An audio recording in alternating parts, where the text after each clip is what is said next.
many of the people that we like a great deal, people we think highly of their capacity to think, have embraced a definition like this. And the definition is essentially you have a state, the United States.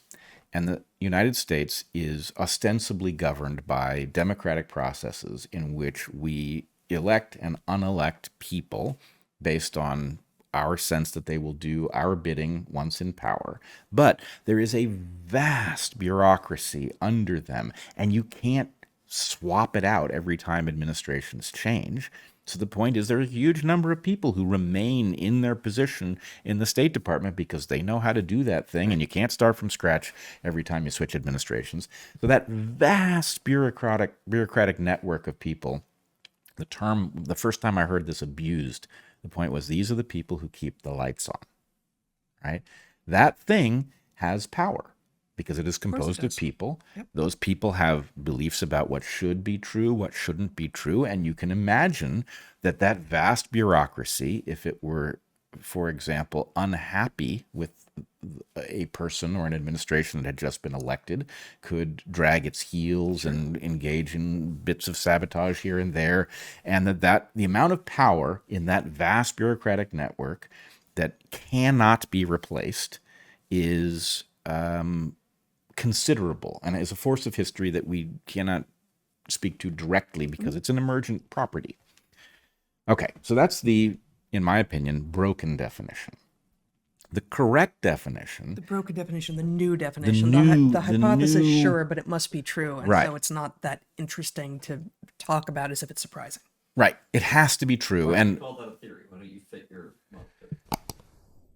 I'm not sure I understand the question. Then I won't. So anyway, I say it's a tautology because although we can't calibrate how big a force of history it could be a huge force of history, this bureaucratic inertia, or it could be a minor force of history. It could be anywhere in between. That it is some force of history is essentially certain. So it is a hypothesis, but it is so close to being certain that we don't have to treat it as highly speculative. The correct definition, I believe, and I now know from doing some research into the history of the term, is quite different. It is effectively a cabal that exists behind the scenes inside of the governance structure, which doesn't have to mean the official governance structure. Maybe not employed by the government. Right. And in fact, it will undoubtedly have roles inside of official government. It will have roles outside of official government. And it takes a position on policy, but we cannot vote against it. We cannot evaluate it. We cannot, and this is, I think, the sine qua non. It's inherently shadowy. It is inherently a shadowy force. It does not abide to the consent of the governed. We didn't decide to put it in power. It is therefore a violation of the most sacred principle. So that's true of both. Yes and no. It's not really true of the bureaucracy because the bureaucracy didn't elect itself. We elected people. They decided how to put the bureaucracy together, and their control over it may be less effective than we would like, but it's not that any of the people in the bureaucracy can't be fired. They can all be fired, right? How do you fire the deep state? You can't. And I want to point to the thing that I would call the because they don't have official jobs. Right. It's not an official entity. It doesn't have a name. It doesn't have an office.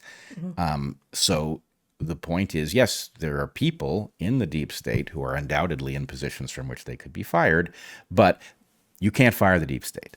Why can't you fire the deep state? Here's the sine qua non, the central element. Okay. The thing that makes it the deep state is a black budget. What does that mean? A black budget is a budget that is acquired through extra legal, extra constitutional means. So let's just say the CIA has a budget. That budget comes through the Congress. The Congress has the power of the purse, and the Congress could, in theory, decide to cut off the CIA. However, we do know that, for example, the once upon a time outlandish conspiracy theory that the CIA was trafficking drugs into the United States turns out to be well supported by evidence. What did they do with those drugs? Well, here's the thing. If you are an entity that has powers to cross borders to engage in crime, frankly, in order to do your job, right? You can't, so the CIA has vast powers to act outside of the law. Ostensibly, it is supposed to be acting outside of the United States, but nonetheless, it has great powers that have been granted to it by the state. And if it uses those powers to generate funds that are not on the books, then the point is nobody can take those funds away. And so... Nor do they need to be explained. Right. Neither can they disappear until they're spent, but nor do they need to be spent on anything that has gone through any sort of process and vetting. Right. So what I want to lay out is a model why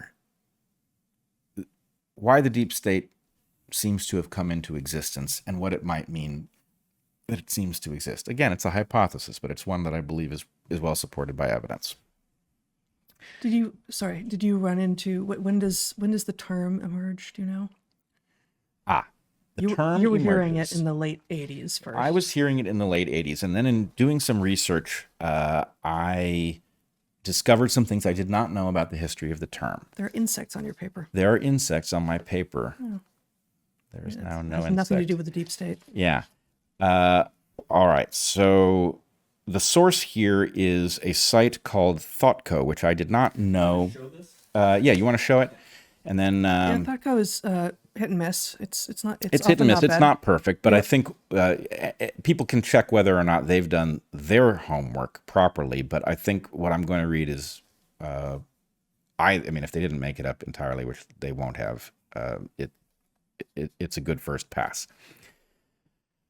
The concept of the deep state, also called a state within a state or a shadow government, was first used in reference to political conditions in countries like Turkey and post-Soviet Russia. During the 50s, an influential anti-democratic coalition within the Turkish political system called the Derin Devlet, literally the deep state, allegedly dedicated itself to ousting communists from the Turkish Republic founded by Mustafa Ataturk after World War I. Made up of elements within the Turkish military, security, judiciary branches, the Derin Devlet worked to turn the Turkish people against its enemies, that is, the enemies of the deep state, by staging false flag attacks and planned riots. Ultimately, the Derin Devlet was blamed for the deaths of thousands of people. So, wow, that origin... So that's long after Ataturk, but in Ataturk's Turkey. Yeah. So, the deep state, if that is indeed the origin of the term, matches what I'm calling the well-supported by evidence hypothesis of a cabal that seeks to wield power in spite of not having been elected, and not the vast bureaucracy that keeps the lights on, but probably also has a political perspective that in some way affects the way governance occurs. Right. Okay. How does such a thing happen? Well, first, I want to, I don't like doing this, but I think it needs to be done. I want to point out that there are processes which, to an honest broker inside of the intelligence community, inside of the establishment in many places, are absolutely frightening, right? Processes like democracy, right?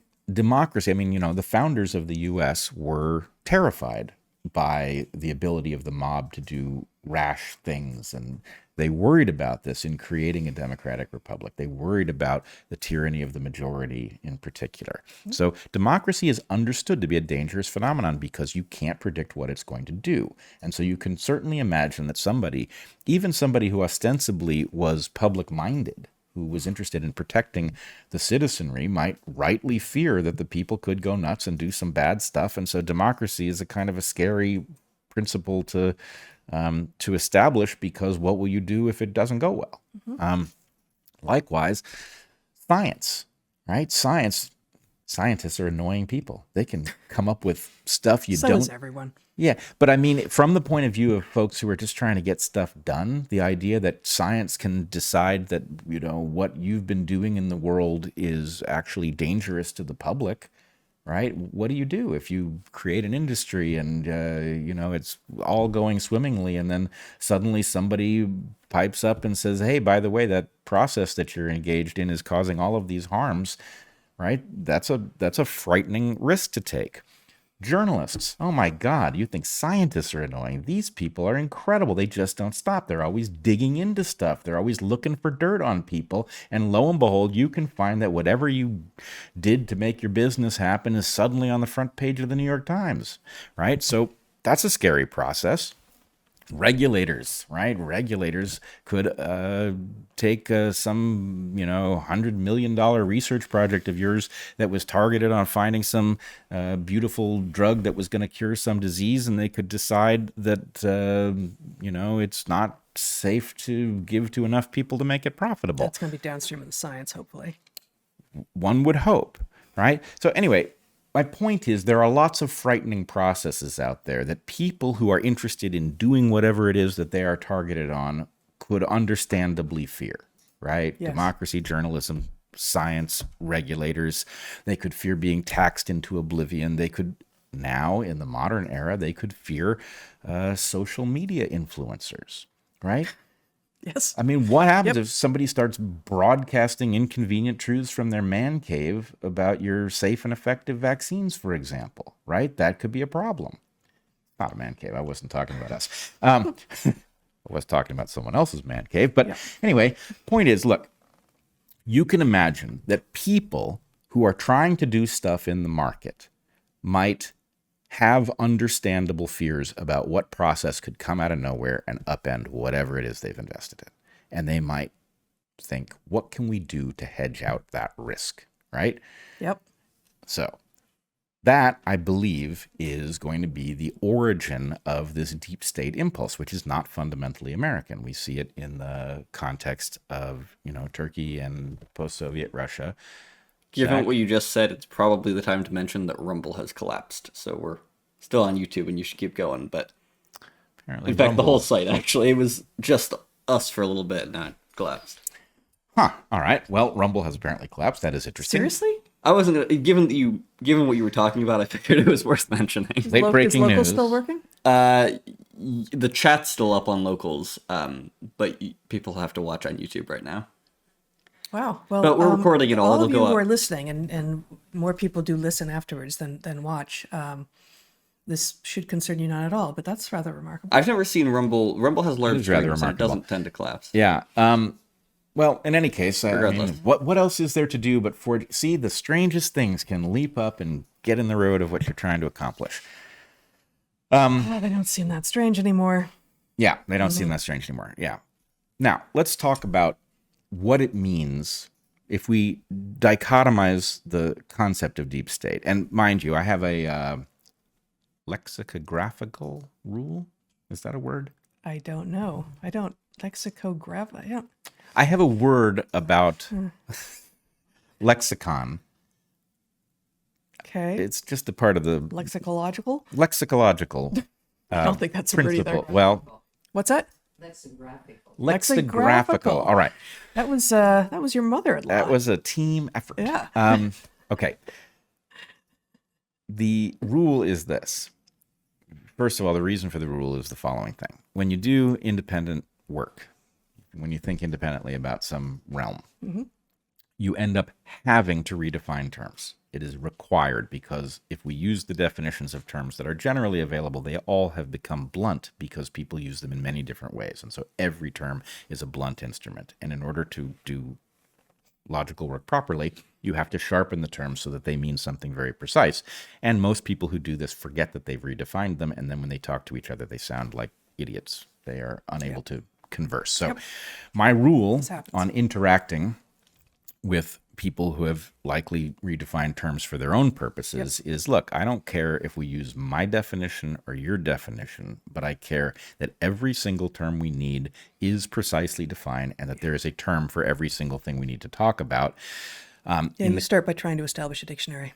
Right, and it takes weeks often to learn to understand what somebody means by the words that they're using. So, Or just, I guess, I haven't seen you try to establish a dictionary so much as be insistent on stopping whenever a word is used that might have any complexity to it at all, and being like, okay, you use that word, and rather than sort of Princess Bride style, like, I don't think you know what that word means. Like, how are you using that? What do you think it means? What are you? And so in this case, I'm going to say that the evidence that the term deep state actually comes from Turkey, and that it means something close to what I think the deep state means, is a case in which that definition should prevail, and the vast bureaucratic inertia that prevents things from changing as fast as the ballot box would have it change.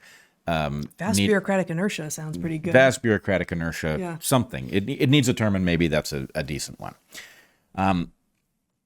But, okay, so the sine qua non, just as the sine qua non of fascism is the fusion of corporate power and government power, the sine qua non of the deep state is the existence of a black budget that allows it to remain even when attempts to control it are imposed, and allows it to continue over time without us being able to assess what it's done, because we can't look at what it spent. Yeah. Okay, so to me, this question, let's talk again in the realm of hypothesis. We have a battle that never resolves over what took place in 1963 in the United States, in Dealey Plaza. A president was assassinated. Nobody disputes this. But what the meaning of that assassination was, we are battling over it, even if we don't realize it, right? There is a battle over the narrow question: did Oswald act alone, or was there some group involved in that assassination? But what we don't typically talk about is the implication of that branch in the decision tree.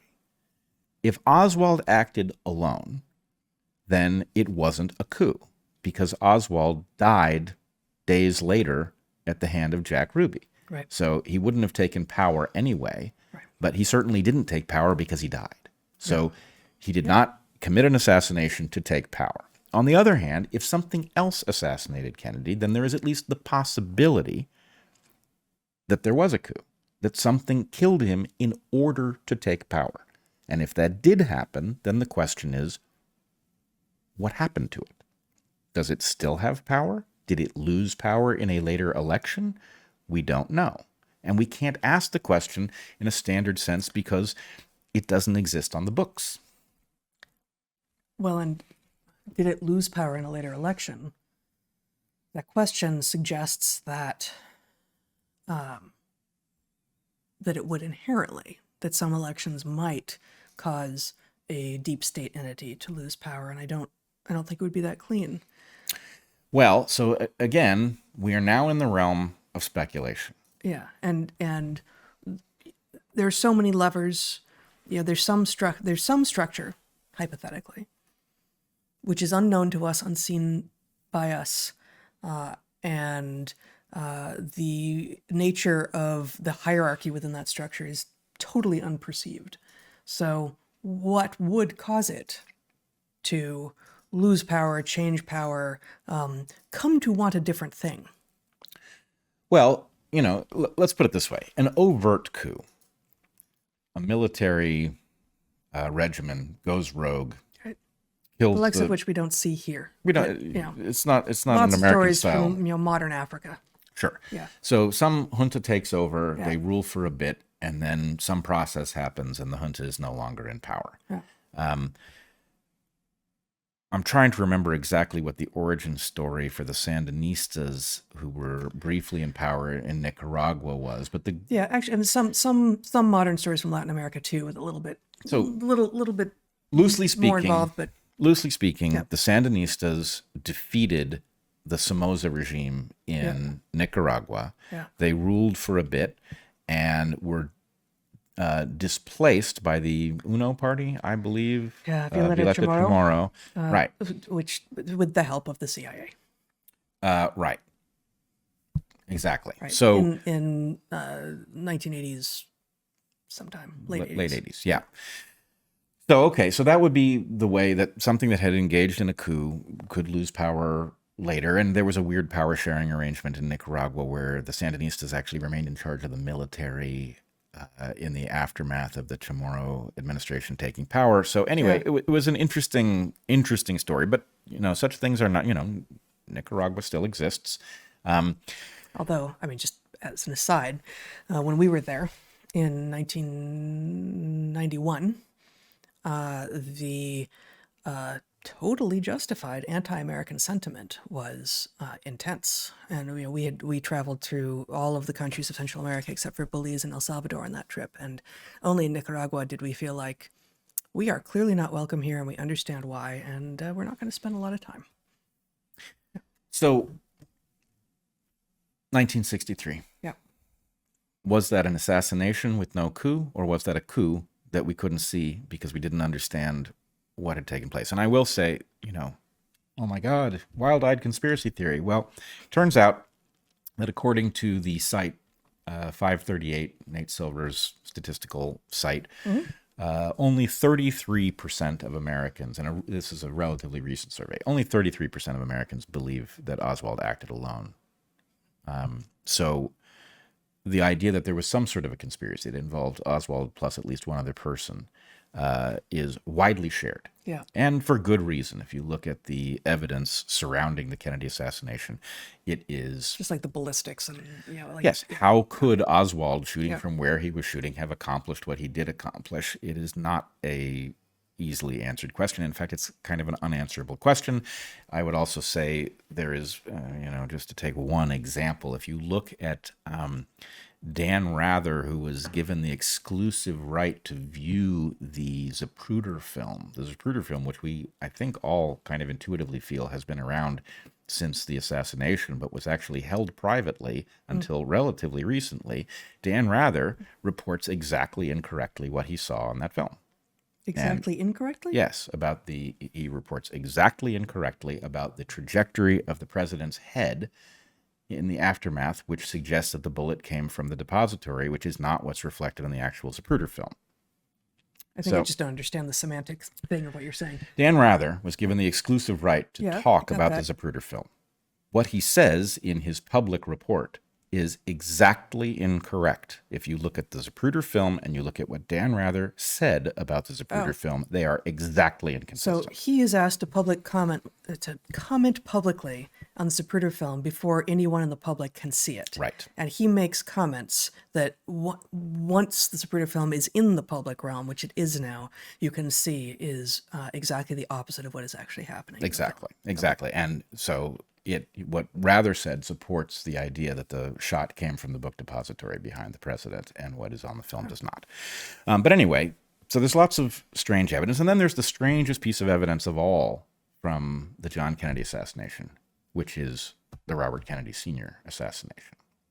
If there was a coup in 1963, did it protect itself in 1968 by eliminating Robert Kennedy Sr.? So anyway, there's good reason for Americans to wonder whether or not something took control and refuse to relinquish it. And that this is, if that didn't happen, then our history looks like one thing. And if we've been living under a regime that is not elected and decided to take power and not relinquish it, our history means something entirely different. For 60 years. Well, I don't think Trump is part of it. I think somehow Trump actually got himself elected, and if that was in spite of the fact that a deep state existed and didn't want him to ascend to the office, then he outfoxed it, which is pretty interesting, and it would explain a lot of what has happened in the aftermath, right? Oh my God, the deep state has lost its power, but of course, because it's a deep state, and the fact that a president is antagonistic to it doesn't mean that the president can shut it down because it doesn't have a phone number, right? So anyway, that would explain a lot of what we've seen there.